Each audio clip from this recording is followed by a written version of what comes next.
ಶಿವಮೊಗ್ಗದ ವಿದ್ಯಾಭಾರತಿ ಪದವಿ ಪೂರ್ವ ಕಾಲೇಜು ಈ ಬಾರಿಯ PU ಪರೀಕ್ಷೆಯಲ್ಲಿ ಉತ್ತಮ ಸಾಧನೆಯನ್ನು ಮಾಡಿದೆ. ಈ ಕಾಲೇಜಿನ ವಿದ್ಯಾರ್ಥಿಗಳು ಉತ್ತಮ ಅಂಕಗಳನ್ನು ಗಳಿಸುವ ಮೂಲಕ ಎಲ್ಲರ ಗಮನವನ್ನು ಸೆಳೆದಿದ್ದಾರೆ. ಈ ವಿದ್ಯಾರ್ಥಿಗಳು ನಮ್ಮ ಜೊತೆಗೆ ತಮ್ಮ ಓದಿನ ಅನುಭವವನ್ನು ಹಂಚಿಕೊಂಡಿದ್ದಾರೆ. ಜೊತೆಗೆ ಕಾಲೇಜಿನ ಒಬ್ಬ ವಿದ್ಯಾರ್ಥಿನಿ ಶಗುನ್ ವಿ ಜಂಬೂರು ಅವರು 600ಕ್ಕೆ 587 ಅಂಕವನ್ನು ಗಳಿಸಿದ್ದಾರೆ. ಜಿಲ್ಲಾ ಮಟ್ಟದಲ್ಲಿ ಉತ್ತಮ ಸಾಧನೆಯನ್ನು ಮಾಡಿದ್ದಾರೆ. ಈ ಶಾಲೆಯ ವಿದ್ಯಾರ್ಥಿಗಳು ಆ ಕಾಲೇಜಿನ ಬಗ್ಗೆ, ತಮ್ಮ ಓದಿನ ಬಗ್ಗೆ ತಮ್ಮ ಅನುಭವವನ್ನು ಹಂಚಿಕೊಂಡಿದ್ದಾರೆ. ಉತ್ತಮ ಮೂಲ ಸೌಕರ್ಯ ಹೊಂದಿರತಕ್ಕಂಥ ಕಾಲೇಜು, ಉತ್ತಮ ಬೋಧಕ ವರ್ಗವೂ ಸಹ ಇದೆ. ನೀವು ನೋಡ್ತಾ ಇರ್ಬೋದು, ಬಸ್ಗಳ ವ್ಯವಸ್ಥೆ ಇದೆ ವಿದ್ಯಾರ್ಥಿಗಳನ್ನು ಕಾಲೇಜಿಗೆ ಕರ್ಕೊಂಡು ಬರಲಿಕ್ಕೆ. ಒಳ್ಳೆಯ ಲ್ಯಾಬ್ರೇಟರಿ ಇದೆ, ಲೈಬ್ರರಿ ಇದೆ ಮತ್ತು ಶಿವಮೊಗ್ಗದ ಕೇಂದ್ರ ಜಾಗದಲ್ಲಿ ಈ ಕಾಲೇಜಿದೆ, ವಿದ್ಯಾಭಾರತಿ ಕಾಲೇಜ್. ಈ ಕಾಲೇಜಿನ ವಿದ್ಯಾರ್ಥಿಗಳು ತಮ್ಮ ಅನುಭವವನ್ನು ಕನ್ನಡ ಮೀಡಿಯಂ ಜೊತೆ ಹಂಚಿಕೊಂಡಿದ್ದಾರೆ.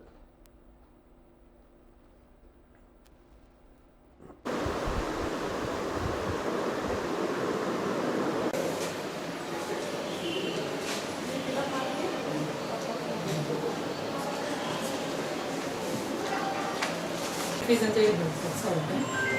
ಹಾಗಾಗಿ 1,10,000 ರೂಪಾಯಿ ಅಷ್ಟೇ ಇಲ್ಲ. ಕಾಲೇಜ್ ಫೀಸಲ್ಲಿ 5,000 ರೂಪಾಯಿ ಅಷ್ಟೇ ಜಾಸ್ತಿ. 50 ಮಾಡಿ ಸರ್. ಹಾಂ, 1 lakh cash cash.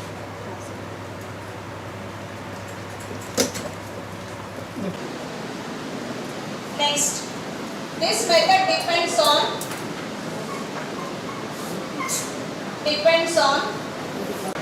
IVF failure. When IVF failure,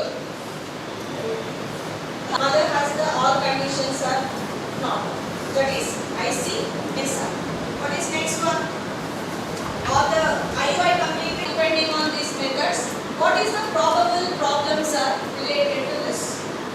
Last year 2025 same possibilities sir. Yes. Second related, highly specialized problem case is highly specialized professionals are.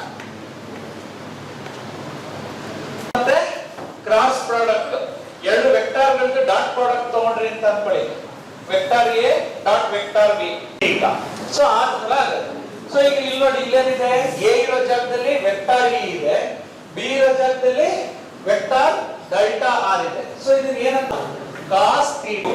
then what is the value of delta v? v2 minus v1. ಇವಾಗ second PU ನಂದು 587 score ಆಗಿದೆ. ಅದಕ್ಕೆ ಈ ಟೀಚರ್ಸೇ ಕಾರಣ.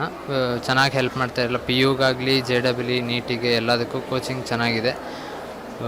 ಎಲ್ಲ ಎಕ್ಸಾಮ್ಸಿಗೂ ನೀವು ಯಾವುದಕ್ಕೆ interested ಇದ್ದೀರೋ, ಯಾವುದಕ್ಕಾದ್ರೂ CETಗಾಗಲಿ NDA ಎಲ್ಲದಕ್ಕೂ ಶುರು ಮಾಡಿದ್ದಾರೆ. ಕೋಚಿಂಗ್ ಎಲ್ಲ ಎಕ್ಸ್ಟ್ರೀಮ್ಲಿ ಚೆನ್ನಾಗಿದೆ. ಹೊರಗಿಂದ ಎಲ್ಲ ಟೀಚರ್ಸ್ ಇದ್ದಾರೆ, ಎಕ್ಸ್ಪೀರಿಯನ್ಸ್ಡ್ ಟೀಚರ್ಸ್ ಇದ್ದಾರೆ. ಯಾವುದೇ ಸಬ್ಜೆಕ್ಟಿಗಾಗಲಿ ಸ್ಟಡಿ ಅವರ್ಸ್ ಇರುತ್ತೆ. ಬೆಳಗ್ಗೆ ಮಾರ್ನಿಂಗ್ ಟು ಈವ್ನಿಂಗ್ ಕ್ಲಾಸಸ್ ಇರುತ್ತೆ. ಕ್ಲಾಸಸ್ ಆದಮೇಲೆ 1 ಅವರ್ ಬ್ರೇಕ್ ಆದಮೇಲೆ ಸಂಜೆ ಸ್ಟಡಿ ಅವರ್ಸ್ ಕೂಡ ಇರುತ್ತೆ. ನಿಮಗೆ ಡೌಟ್ ಸೆಷನ್ಸ್ ಆಗಲಿ ಏನೇ ಪ್ರಾಬ್ಲಮ್ಸ್ ಇದ್ದರೂ ಎಲ್ಲ ಕೇಳಿಬಿಟ್ಟು ಎಲ್ಲ ಚೆನ್ನಾಗಿ ಹೆಲ್ಪ್ ಮಾಡ್ತಾರೆ. ಎಲ್ಲ ಪ್ರಿನ್ಸಿಪಲ್ನಿಂದ ಹಿಡಿದು ನಾರ್ಮಲ್ ಟೀಚರ್ಸು ಎಲ್ಲರೂ ಫ್ರೆಂಡ್ಲಿ ಆಗಿದ್ದಾರೆ. ಸೊ ನನಗೆ ಅನ್ಸಂಗೆ ಬೆಟರ್ ಚಾಯ್ಸ್ ಅನ್ಸುತ್ತೆ ನಾನು ಇದನ್ನು ತೊಗೊಂಡಿದ್ದು ವಿದ್ಯಾಭಾರತಿ ಕಾಲೇಜಾಗಿ. So thank you.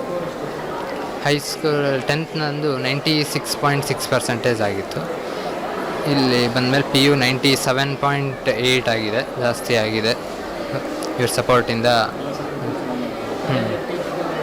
ಕಾಲೇಜವ್ರ ಟೀಚಿಂಗು ಚೆನ್ನಾಗಿದೆ. ಲೈಕ್ PUಗೆ ಸಪ್ರೇಟಾಗಿ ಕೋಚಿಂಗ್ ನಡೆಯುತ್ತೆ ಮತ್ತು PU ಎಕ್ಸಾಮಿಗೆ ಎಲ್ಲ. JEE ಹೋಲ್ ಇಯರ್ ಫಸ್ಟ್ ಇಯರಿಂದನೂ ಶುರು ಆಗುತ್ತೆ, ಸೆಕೆಂಡ್ ಇಯರ್ ಮುಗಿಯೋ ತನಕನೂ ಕೋಚಿಂಗ್ ಕೊಡ್ತಾರೆ. ಎಲ್ಲ ಅಡ್ವಾನ್ಸ್ ಎಕ್ಸಾಮ್ ಆಗಲಿ ಯಾವ ಎಕ್ಸಾಮಿಗೆ ಬೇಕಾದ್ರೂ ಕೋಚಿಂಗ್ ಎಲ್ಲ ಚೆನ್ನಾಗಿದೆ. ನಂದು ಸೆಕೆಂಡ್ PU ರಿಸಲ್ಟ್ ಬಂದು 589 ಆಯಿತು. ಬಯೋ ಮತ್ತು ಮ್ಯಾಥ್ಸಲ್ಲಿ 100 ಔಟ್ ಆಫ್ 100 ತೊಗೊಂಡಿದ್ದೀನಿ. ಆ್ಯಂಡ್ ಇಲ್ಲಿ ಕಾಲೇಜ್ ಅಟ್ಮಾಸ್ಫಿಯರ್ ಎಲ್ಲ ಚೆನ್ನಾಗಿದೆ. ನನ್ನ ಈ ಮಾರ್ಕ್ಸ್ ಬರೋಕ್ಕೆ ಕಾಲೇಜ್ ಲೆಕ್ಚರರ್ಸ್, ಸ್ಟಾಫ್ ಎಲ್ಲ ತುಂಬ ಸಪೋರ್ಟ್ ಮಾಡಿದ್ದಾರೆ. ಫಸ್ಟ್ PU ಜಾಯ್ನ್ ಆಗೋರಿಗೆ ಇದು ಬೆಸ್ಟ್ ಕಾಲೇಜ್ ಅಂತ ಹೇಳ್ಬೋದು. ಆ್ಯಂಡ್ ನೀಟ್, JEE, CET ಆಗಲಿ ಎಲ್ಲ ಕಾಂಪಿಟೇಟಿವ್ ಎಕ್ಸಾಮ್ಸಿಗೂ ಕಾಲೇಜ್ ಚೆನ್ನಾಗಿದೆ. ನನ್ನ PU ಸ್ಕೋರ್ ಬಂದುಬಿಟ್ಟು 583 600ಗೆ. ಇಲ್ಲಿನ ಕಾಲೇಜ್ ಲೆಕ್ಚರರ್ಸ್ ನನಗೆ ತುಂಬ ಸಪೋರ್ಟ್ ಮಾಡಿದರು. ನನ್ನ ಕಾಲೇಜ್ ಏನೇ ಒಂದು ಓದೋಕ್ಕಾಗಲಿ ಬರೋಕ್ಕಾಗಲಿ ತುಂಬ ಸಪೋರ್ಟ್ ಮಾಡಿದರು. ಮತ್ತು ನನ್ನ ಇಲ್ಲಿ ಹಾಸ್ಟೆಲಲ್ಲಿ ಓದ್ತಾ ಇದ್ದೀನಿ. ಸಂಜೆ ಸ್ಟಡಿ ಅವರ್ಸ್ ಕೂಡ ಇರುತ್ತೆ. ಇಲ್ಲಿ ತುಂಬ ಸಪೋರ್ಟ್ ಮಾಡ್ತಾರೆ ಕಾಲೇಜ್ ಲೆಕ್ಚರರ್ಸ್. ಯಾವುದಕ್ಕೆ ಆಗಲಿ PU ಮಾರ್ಕ್ಸಿಗೂ ಆಗಲಿ ಕೂಡ ಇಲ್ಲಿ ನೀಟ್ ಮತ್ತು CET JE ಕೋಚಿಂಗ್ ಕೂಡ ಸಿಗುತ್ತೆ. ಅಲ್ಲೂ ಕೂಡ ನಮಗೆ ನನ್ನ ಸೀನಿಯರ್ಸ್ ಎಲ್ಲ ತುಂಬ ಚೆನ್ನಾಗಿ ಸ್ಕೋರ್ ಮಾಡಿದ್ದಾರೆ. ತುಂಬ ಚೆನ್ನಾಗಿ ಸ್ಕೋರ್ ನಾವು ಮಾಡಬೇಕು ಅಂತೀವಿ, ನೋಡಬೇಕು. ಇಲ್ಲಿ